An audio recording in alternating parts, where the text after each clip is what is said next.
Ljudje pogosto opisujejo utrujenost, slabo počutje, nezmožnost, nekateri imajo nevrološke težave, precej pa jih ima občutek težkega dihanja po preboleli bolezni, kar lahko izvira bodisi zaradi recimo temu malce podaljšane prizadetosti pljuč ali pa zaradi izgube same telesne zmogljivosti na račun upada zmogljivosti mišičnega sistema.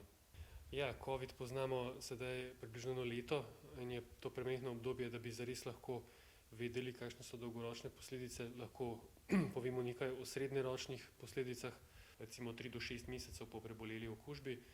Pri bolnikih, recimo, ki so bili hospitalizirani zaradi COVID-a, opažajo tudi še 6 mesecev po preboleli bolezni nekoliko slabšo pljučno funkcijo, morda pri kakšni četrtini tistih, ki niso potrebovali recimo umetne ventilacije ali pa intenzivnejše respiratorne podpore. Pri najtežje obolelih pa celo do polovica takšnih bolnikov ima še zmeraj motnje v pljučni funkciji.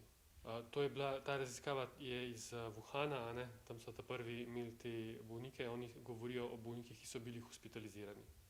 Se pravi, to so tisti, ki so šli v bolnišnico. Verjetno je zdaj v tej raziskavi jasen trend glede na težo bolezni, se pravi sklepamo, da tisti, ki niso potrebovali hospitalizacijo, da bodo imeli relativno manjše posledice. Mi lastnih podatkov slovenskih glede tega nimamo. Je pa bilo nedolgo nazaj objavljeno, da se do 15% bolnikov po COVID-19 vrne v bolnišnico, bodisi zaradi zapleta COVID-a, bodisi zaradi poslabšanja neke kronične bolezni, ki so jo imeli že prej. Eno ambulanto imamo mi na pulmološki kliniki, jih imajo pa tudi infektologi, tako da v bistvu namen teh ambulant je spremljanje bolnikov po odpustu iz bolnišnice, se pravi učimo se, koliko časa pri njih vztrajajo spremembe na rentgenski sliki, izpad v pljučni funkciji in pa tudi, da bolnikom svetujemo glede zdravljenja s kortikosteroidi, ker se je zdaj uveljavilo zdravljenje težjih potekov bolezni s kortikosteroidi in je namen teh ambulant tudi prilagajanje tega zdravljenja in pa omejevanje morebitnih stranskih učinkov.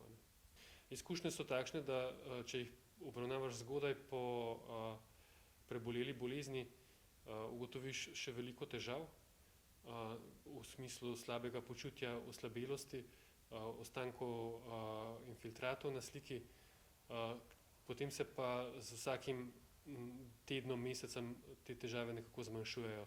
Zdaj, kolikšne bodo dolgoročne posledice, je pa v tem trenutku težko reči, bomo mogli imeti nekakšne spremljevalne študije za recimo leto ali celo več.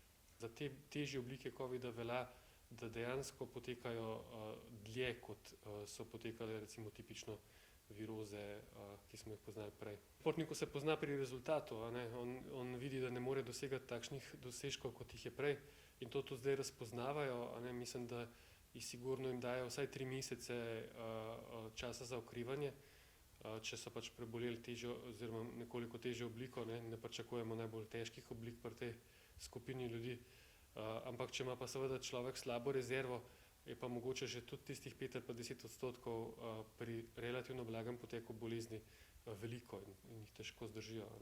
Ja, marsikdo je tudi povedal, tudi od naših kolegov, ki delajo v kliničnem centru, da se je počutil, da ne more niti po stopnicah potem po preboleli bolezni.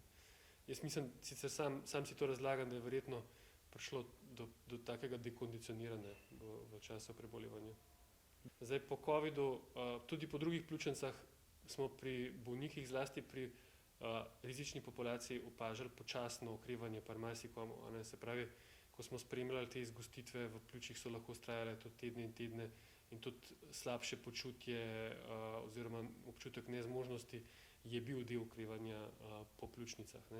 Zdaj, a okrevanje po COVID-u zares poteka izrazito dlje, skoraj ne morem odgovoriti. Je pa sigurno res, da je ta bolezen bistveno bolj obsežna, kakor smo prej poznali druge bolezni, se niso nikoli pojavljale v tako velikem številu. Tako da lahko da je tudi percepcija tega mogoče malo pristranska trenutno.